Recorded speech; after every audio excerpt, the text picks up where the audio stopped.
everyone, and welcome back to Just Being Maddie. I'm Maddie, and today I'm going to be doing part 3 in my apartment hunting kind of video that I've been doing, that series.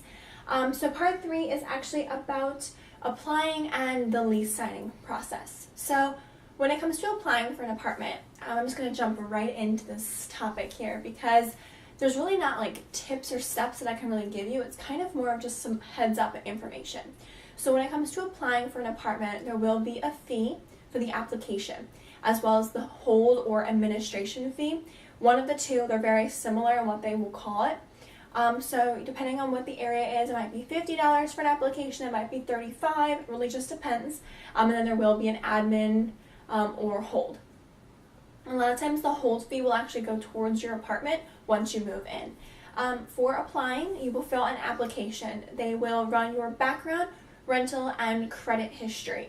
When they run your background check, they're looking at everything. So they're looking at things like, do you have speeding tickets, an assault violation, or did you go to prison, things like that. They're going to look at all of those things.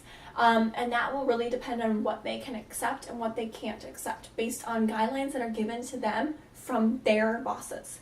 It's not them deciding whether or not you can live there. It's actually from upper management. Sometimes like speeding tickets usually don't affect you when it comes to that. They're kind of just like whatever. Like everyone speeds a little and you got caught. Sorry. Then they're also going to look at your rental history. Your rental history, they are going to look to see if you've ever skipped on an apartment, meaning you dropped your keys off and ran and didn't pay for anything, or if you were evicted. Both of those things can affect whether or not you will be able to move into that place. It will also affect if they are going to allow you to live there. It will possibly affect your deposit as well. Because that deposit, they might be like, well, if they skipped in this last place, if we give them a higher deposit, then we might get a little bit in case they skip on this place as well. The next that they're going to look at is rental or credit, their credit. It usually isn't an actual credit score they're looking for. They're just kind of looking to make sure that you can afford to live there. So they're going to income qualify you based on whether or not you can afford to live there, and then they'll be like, okay, you're good to go. So if all three of those things are good, then you are most likely going to be able to rent that apartment. So they're going to run those things, then they'll determine your deposit. Sometimes it's 0 to 2 to 3 times the monthly rent, depending fully on what they can offer you.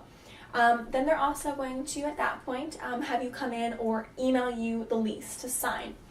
Once you sign the lease, you are financially responsible for the apartment. It is no, I no longer want it, I didn't move in. You are now financially responsible for that apartment because you signed that lease, even if you've never moved into it. So keep that in mind. I also highly recommend reading your lease. As much as the lease is very similar per place, skimming through it and just reading the basics really does help you, because in one place it might be okay to leave your bikes in the patio, but in another place they might charge you an infraction fee of $25, $35, $50 for leaving your bikes in your patio. So highly look through your lease, just kind of know like what you're going to be, does the pool close? Is the pool open 24/7? Things like that would be in the lease. Or if you lost a key, how much does it cost to get it replaced? Those things will be in your lease. So once you sign your lease, then you are financially responsible for that apartment, and you are required to pay your move-in costs on your move-in day. That does not mean that you have to move in. You don't have to move in until you're ready to move in, but you are required at that moment to pick up your keys and to pay for it. So once you have your keys in your possession and you have paid for your apartment, you're now an apartment renter. Congratulations, this is now your new home. At that point, you would then go in and fill out what is called a move-in conditions form. So it's going to have a list of everything that you're going to have to fill out. Things like, were there any nicks or damages in the apartment before you moved in? I recommend very, very thoroughly going through your apartment and making sure that you mark down every little thing.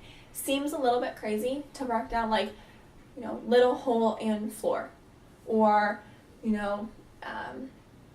shower rod loose, things like that, because then you can put in service requests to have them come in and fix some of them, but also you can have that information so that way when you move out in a year, 2 years, 4 years, 7 years, whatever, they look at that and they go, oh, that wasn't there, they didn't damage that, and then you don't get charged for those damages when you move out. So that is everything. I hope you guys enjoyed this video. I hope that you are having a great day, and I hope that your apartment hunt and search is going well. If you have any questions about that process, leave them down below in the comment section. I would absolutely love to help you guys out in finding your new home. Thank you guys so much. Give this video a thumbs up, and don't forget to hit that subscribe. Bye!